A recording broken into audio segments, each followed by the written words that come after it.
Hi viewers, welcome to our channel. ప్రస్తుతం మనతో పాటు ప్రముఖ పొలిటికల్ అనలిస్ట్ మంది రామారావు గారు ఉన్నారు. వారితో ఒకసారి మాట్లాడదాం. సార్ నమస్కారం. సార్ నమస్తే బాబు. సార్, కొడాలి నాని అరెస్టు, రోజా అరెస్టు, వల్లభనేని వంశీ అరెస్టు, విడుదల రజనీ అరెస్టు, ఈ విధంగా వైసీపీ నేతలు కొంతమంది అరెస్ట్ అని చెప్పేసి గత కొంతకాలంగా మీడియాలో విస్తృతంగా ప్రచారం జరగడం మనం చూస్తున్నాం. సార్, మీడియాలోను సోషల్ మీడియాలోను మీరు అరెస్ట్ అన్నట్టుగా వార్తలు అయితే వినిపిస్తున్నాయి. కానీ ఆ తర్వాత మరుసటి రోజు వాళ్ళు ఎవరు కూడా అరెస్ట్ అయ్యింది లేదు, ఏమీ లేదు. అసలు ఎందుకు ఈ విధంగా వీళ్ళు అరెస్టు అని చెప్పేసి ప్రచారం జరుగుతుంది? మళ్ళీ ఎందుకు వాళ్ళు అరెస్ట్ కాకుండా ఆ విధంగా ఉన్నారు? ఏం జరుగుతుంది? ఎందుకు వీళ్ళ మీద ఇటువంటి ప్రచారం? సోషల్ మీడియాని మనం చిన్న చూపు చూడకూడదు. అరెస్ట్ అని ఒక సెటిలైట్ ఛానల్స్, పెద్ద నెట్వర్క్ ఉన్న ఛానల్స్ ప్రకటించాయంటే వాళ్ళకి ఒక సోర్స్ ఉంటుంది. సోర్స్ లేకుంటే రాయకూడదు కదా. ముందు యూట్యూబ్ మరీ చాలా స్ట్రిక్ట్ ఉంటుంది. సోర్స్ లేకుండా వార్తలు రాసిన, శృతి మించి మాట్లాడినా మీద యాక్షన్ ఉంటుంది, ఉండాలని కూడా మనం కోరుకుందాం. This is not a fiction. కథలు చెప్పడం కాదు, కుక్కుడు స్టోరీలు అందించడం కాదు.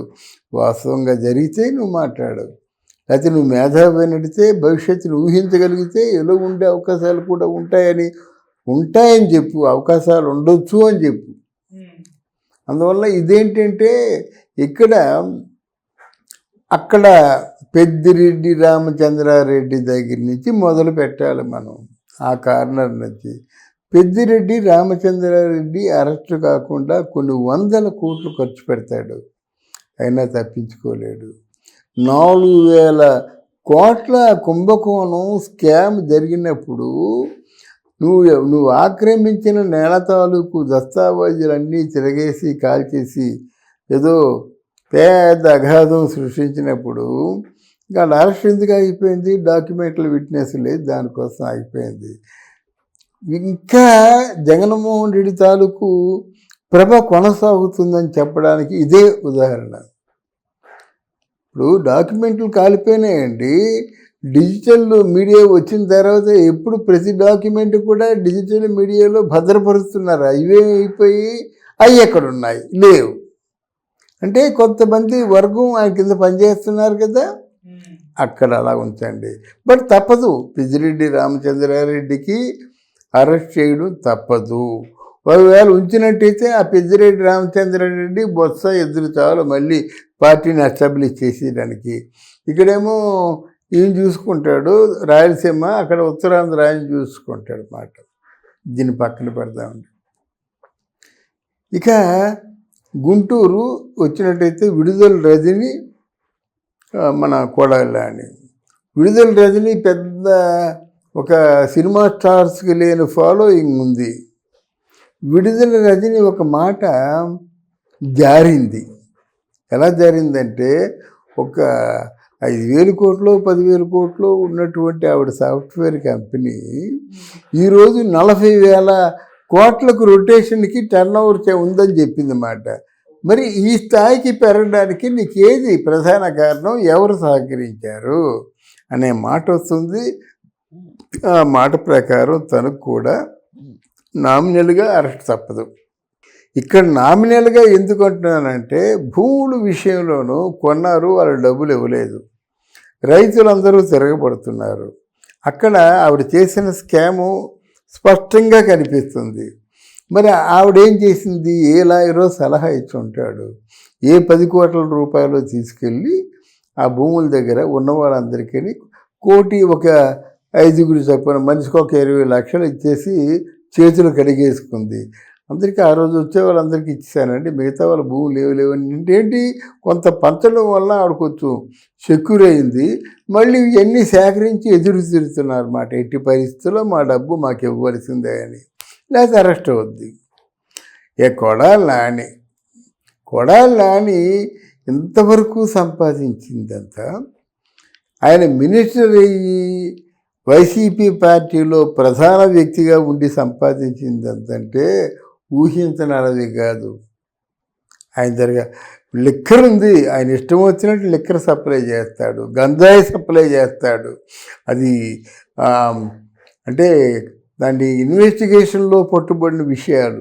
కోడి పందాలు ఆడతాడు, క్యాజినో ఆడతాడు, వాటి నాటి ఎక్కడ ఏదైనా కబ్జా ఉందంటే కొంచెం సెద్ద భూములు అంటారు గవర్నమెంట్ భూముల్ని ఉంటే కబ్జా చేస్తాడు. ఇప్పటికీ చంద్రబాబు నాయుడు ఆడ గెదవాడు 420 కూడా అంటున్నారంటే ఈ చేతగాని ప్రభుత్వం కాదండి. ఎవరైతే ప్రభువు ఉన్నారో ప్రభువుని తిట్టినట్టు మొత్తం ఆంధ్రప్రదేశంలో అందరినీ తిట్టినట్టు మరి ఎందుకు యాక్షన్ తీసుకోవటం లేదో తెలియదు. మీరు చెప్పినట్టుగా విడుదల రజనీ ఏముంటుంది, అయ్యా నాకు యాక్షన్ తీసుకోండి సిద్ధంగానే ఉన్నాను నేను, నాకు ఆర్డర్స్ రాలేదంటుంది.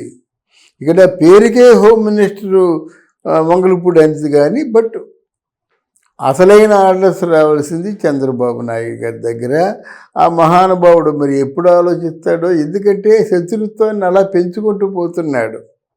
ఇప్పుడు మాట్లాడడం పేరు నాని ఏమి తగ్గించలేదు, అంతకుముందు ఎలా మాట్లాడాడో ఇప్పుడు అలాగే మాట్లాడుతున్నాడు.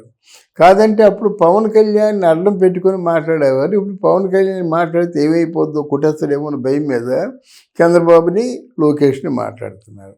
ఇంకా మిగిలిన వాళ్ళు ఎవరున్నారు ఇక్కడ, మన వల్లభనేని వంశీ ఎక్కడున్నాడో తెలియదు. వల్లభనేని వంశీ అమెరికాలో ఉన్నారంటే అమెరికాకి వీసా ఎలాగిస్తారు? ఆయన మీద ఎన్నో అభియోగాలు, నేరస్తుడిగా కేసులు ఉన్నప్పుడు ఎలా వెళ్తాడు అమెరికా? మరి ఎలా వెళ్తాడంటే ఇటలీకి రోజు ఎలాగెళ్ళింది? ఆవిడ మీద కూడా 100 కోట్ల స్కామ్ ఉంది కదా, ఎవరు పంపించారు? ఇటలీలో ఉన్నటువంటి ఫోటో ఇక్కడ వైరల్ అవుతుంది. ఇటలీ ఎలా జరిగింది ఆలోచించవలసింది ఎవరైనా సరే, మీద యాక్షన్ తీసుకోవాల్సింది. ఇక్కడ తెలుగుదేశం ప్రభుత్వంలో చాలా ఎక్కువగా ఆలోచించడం, తక్కువగా నిర్ణయాలు తీసుకోవడం జరుగుతుంది. అసలు ముందు ఎప్పుడైతే శుభం అంటూ తెలియదు కూటమి గవర్నమెంట్కి వెళ్ళిన తర్వాత అక్కడి నుంచి మరుసటి వీకే విధ్వంసం అయిపోతుంది, రావణకాండ అయిపోతుంది, మొత్తం ఆంధ్రదేశం అంతా తగలబడిపోతుందని వాళ్ళు దుమ్మెత్తిపోతుంటే మీరు అలాగా ప్రేక్షకుల్లా చూస్తున్నారంటే దీన్ని ఎలా అర్థం చేసుకోవాలో మాలాంటికి వాళ్ళకి ఎవరికి అర్థం అవట్లేదు.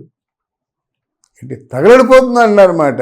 ఇదే ఆదిలాబాద్ తగలెట్టండ్రా అన్నారు, తెట్టండ్రా అన్నాడు. మీ ఇష్టం పడగొట్టండి పంచాయతీ ఎంతైతే ఎంత అవుద్ది అని జగన్మోహన్ రెడ్డి గారు పేటరేగిపోతున్నారు అన్నమాట.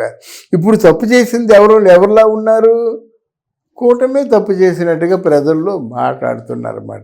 పెద్దానికి కూడా ఎంత ఈ అంటే సమాజం కూడా నాశనం అయిపోవడానికి కారణం చంద్రబాబు నాయుడు అంటున్నారు. తిప్పి కొట్టవలసిన అవసరం లేదండి. రాజకీయాల్లో ఏ రోజుకి ఆ రోజు అప్డేట్గా తిప్పి కొట్టాలి కదండి. కనుక ఏమీ లేకపోవడం వల్ల సామాన్యులకు కూడా ఆశ్చర్యం అన్నమాట. ఎంత ఇదిగా తిడుతున్నారే వీళ్ళు, ఏ యాక్షన్ తీసుకోవటం లేదు. తర్వాత పోలీసులు కూడా కొంతమంది ఆవిడ తరఫున మాట్లాడే వాళ్ళు ఉన్నారు. వాటెప్పుడు పోలీసులు సపోర్ట్ చేస్తున్నారు, గవర్నమెంట్ ఆఫీసర్స్ సపోర్ట్ చేస్తున్నారు, వాళ్ళకి కావాల్సిన రాష్ట్రాలన్నీ పనిచేస్తున్నారు. అంటే కూటమి వాళ్ళు పరిపాలిస్తున్నారా, వైఎస్ఆర్ సిపిఐ పరిపాలిస్తున్నారా అనుమానం అందరికీ వస్తుంది.